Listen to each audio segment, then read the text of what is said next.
here. All right, is everybody in?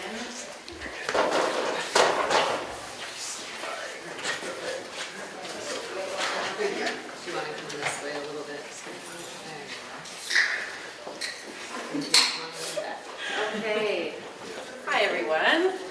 I'm Emily Lenskug, and I work here at North Park, and part of my job is I get to run the gallery space here and meet amazing artists like Ray.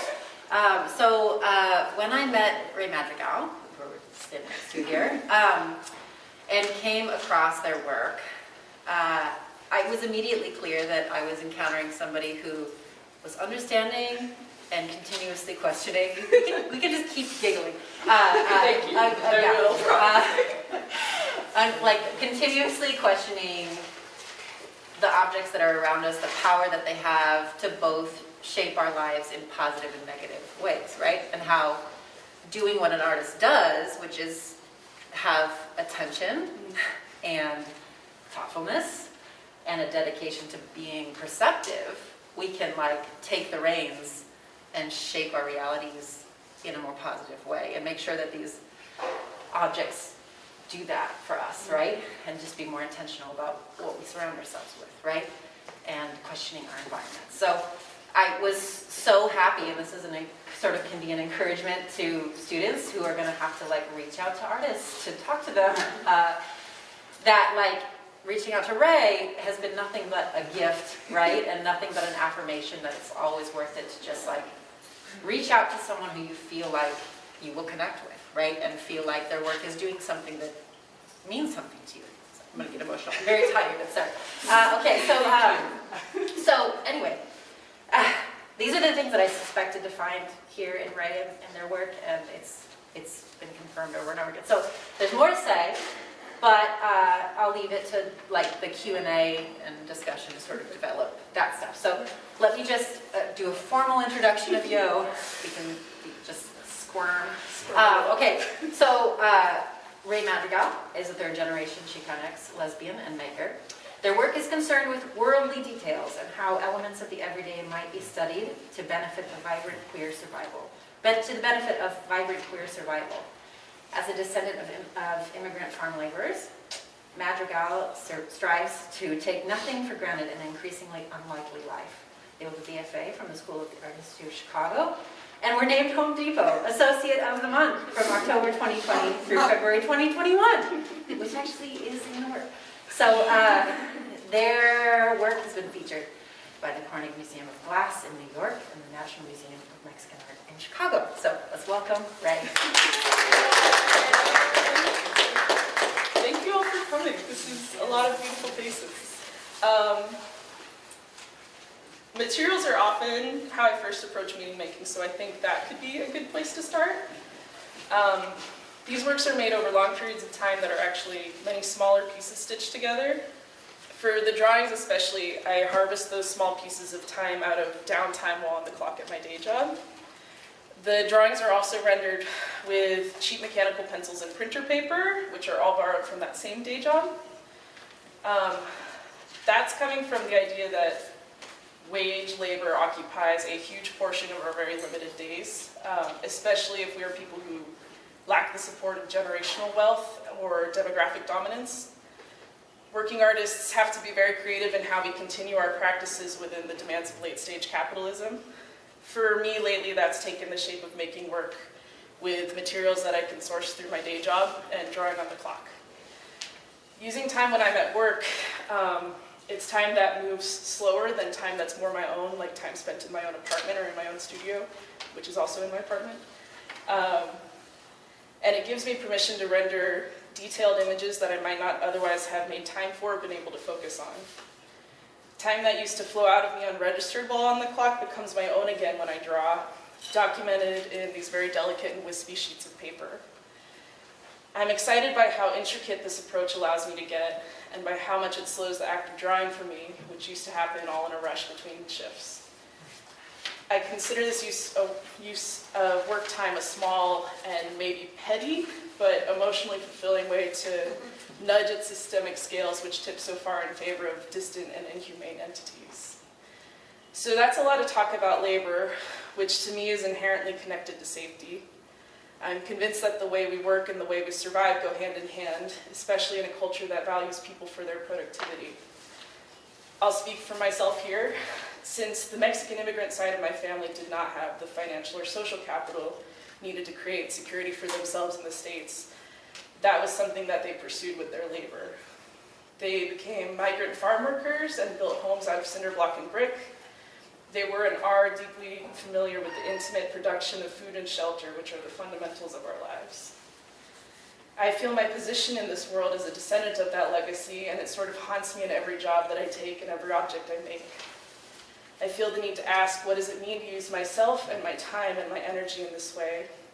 Where does this effort fit in the story of human work that precedes me and will continue to unfold after me? How can my everyday life and the lives of those around me and the systems we navigate inch closer to the humane and the joyful? These questions make me vigilant to the small ways we signal safety to each other and to ourselves.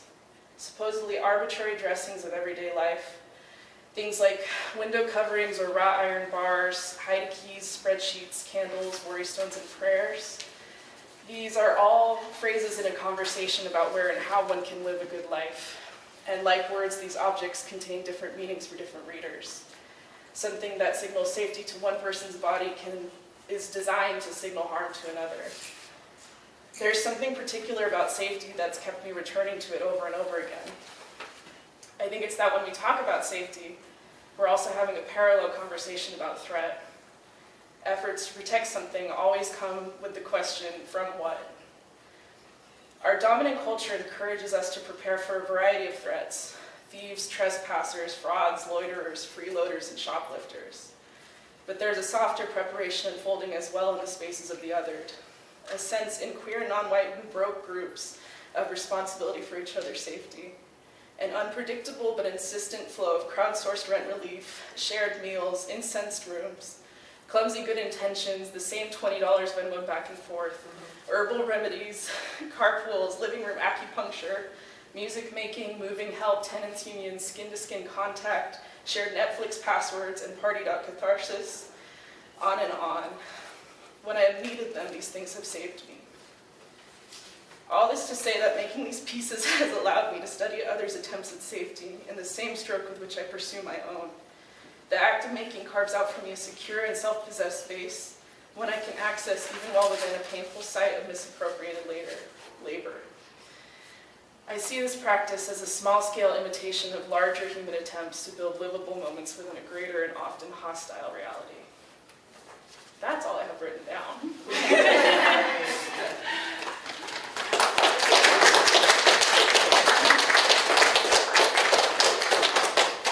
Thanks for listening to me, and if you guys have any questions, you can ask them now, or we can talk later in a less scary setting. Whatever works better for you.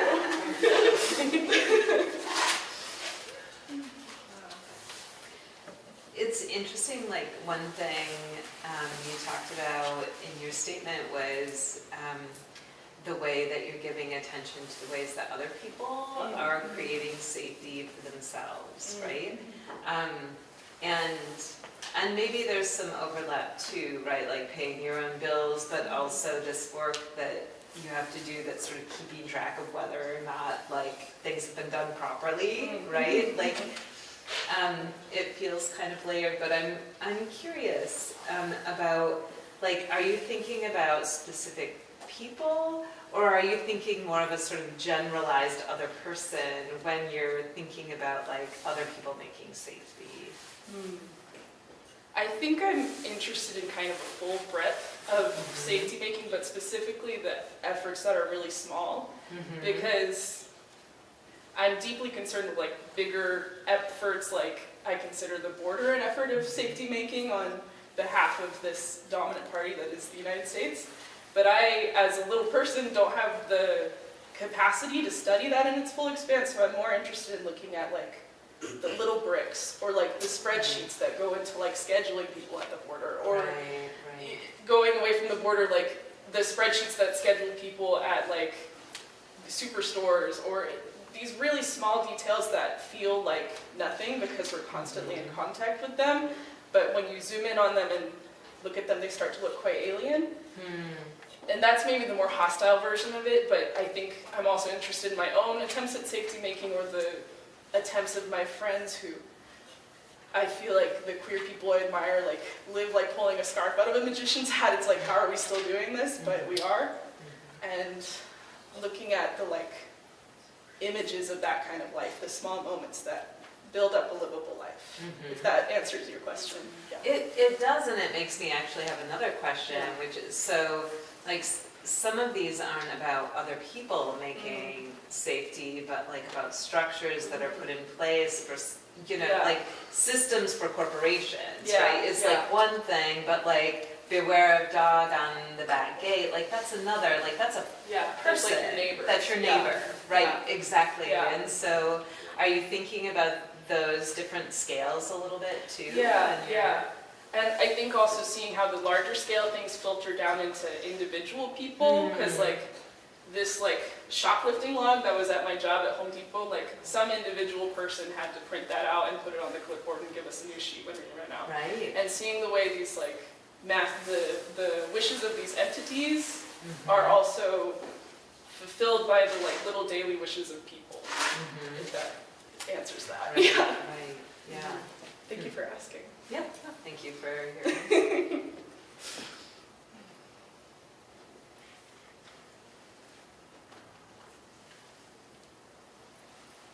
I have a question. So I noticed in the materials used for this one specifically, it says milk. Yes. Is it powdered milk or actual It's actual milk. I was trained with oils, as I think a lot of art schools train people to do, but I don't have enough patience for that. And I also like that acrylic is water-based, so I can mix all these weird things in. Like sometimes I'll use holy water or milk in this case. I feel like milk is such a like Northern American thing and such a like element of a quote-unquote wholesome life, or like an image of a wholesome life. So I was curious in how that would go with like a very North American lawn image. Yeah. I think it's interesting that you kind of like explore like that region, like the North American thing, especially being from a family of immigrant. Yeah. It's also kind of interesting to see like the depiction of milk in that setting. Like it's a good thing here, but also in like media in a sense, like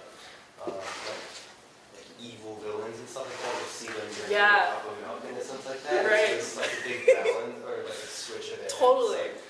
Because that's the first thing that popped in my head. It's just interesting how different people perceive it in a different sense. I love that. I love that. I was in a film is visual new media class in high school, and the teacher like gave us a presentation. It was like, if you see milk, they're signaling innocence, and that's why you'll see bad guys drink milk, because it's this weird, So I love that it's like a thing that can mean many things, which I feel like everything in the world is a thing that can mean many things. It's all together. Thanks for It's all connected. Totally.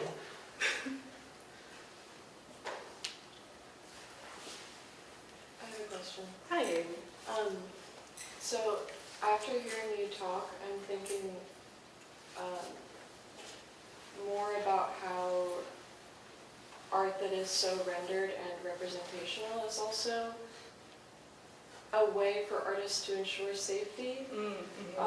Like I think about, as an artist, how I relate to my own family and their understanding of me making work, and that they are definitely more inclined to understand and appreciate my work that involves a show of skill the way that this does.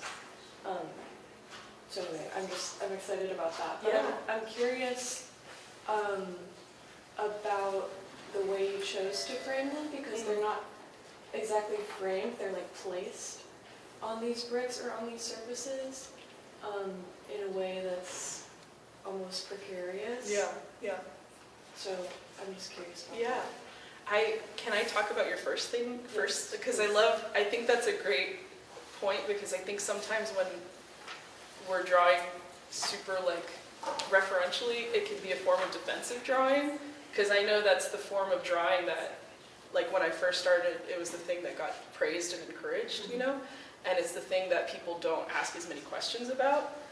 And I also think it's a form of control, like for however long I'm drawing and even afterwards, it's like for this little square, depending on my skill, I have complete control of what's happening there, which is a very rare thing in this very uncontrolled world. So as a person who feels a lot of chaos in their everyday life or comes from a family history of chaos looking for order, it's a very I think it's a very specific thing to find a space that feels controlled for whatever it's worth, even if it's this little piece of paper that could be shredded in a second, you know?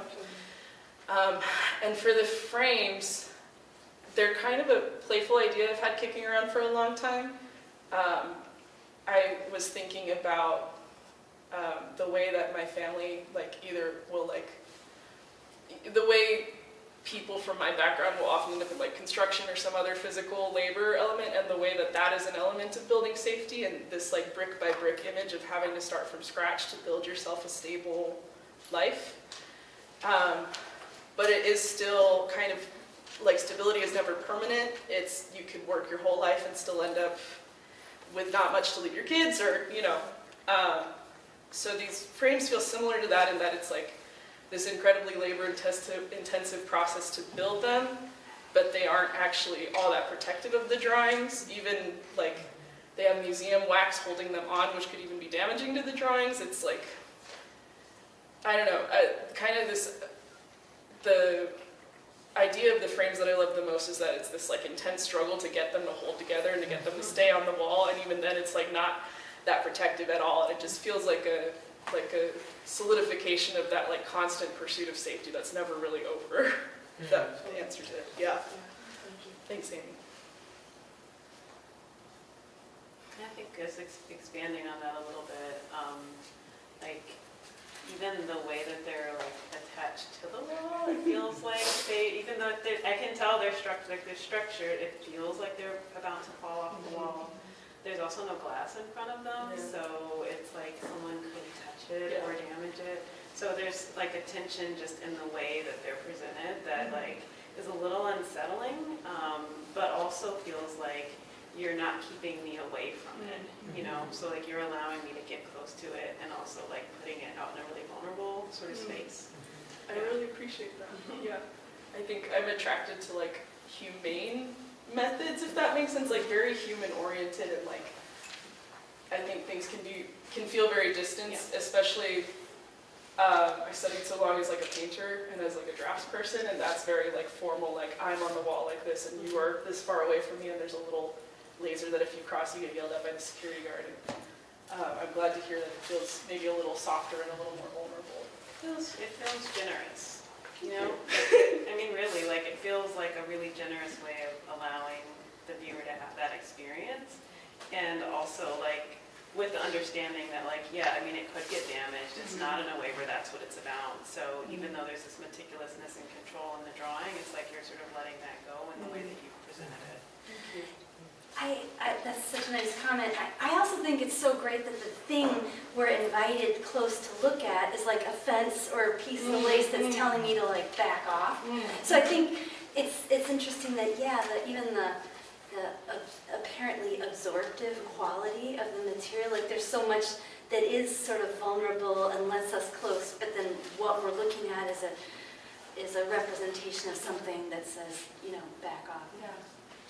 I'm really glad this is being recorded so I can go write those things down. Thank you guys.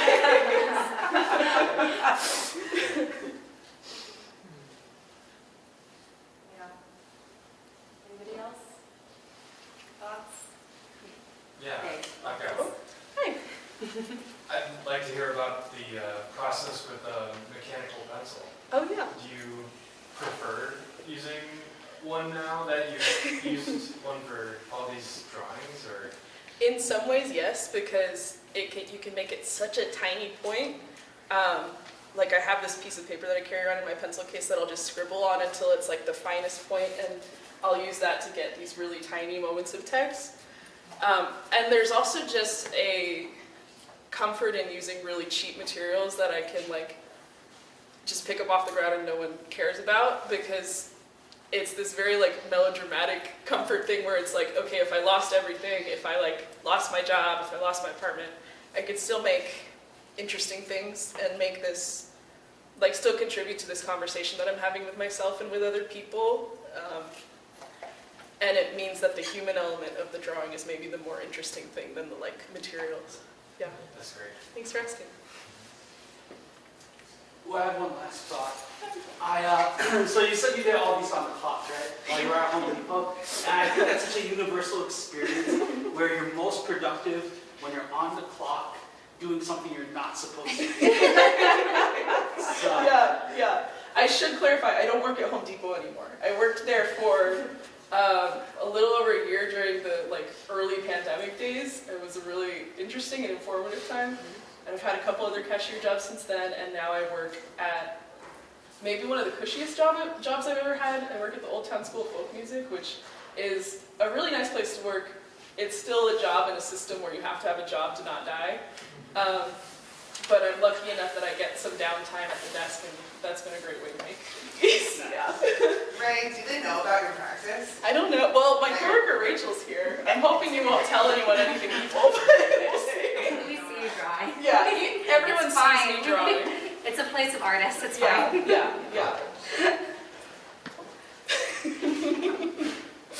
I love that stealing time is a material. Yes. So, you know, like, it's so exciting. Yeah.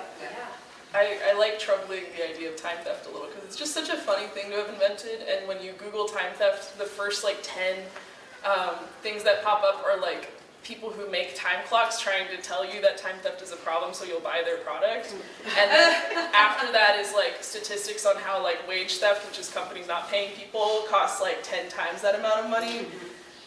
So it's just an interesting thing that maybe doesn't exist, but if people are going to say it exists, I'm going to put it on the medium label. Yeah.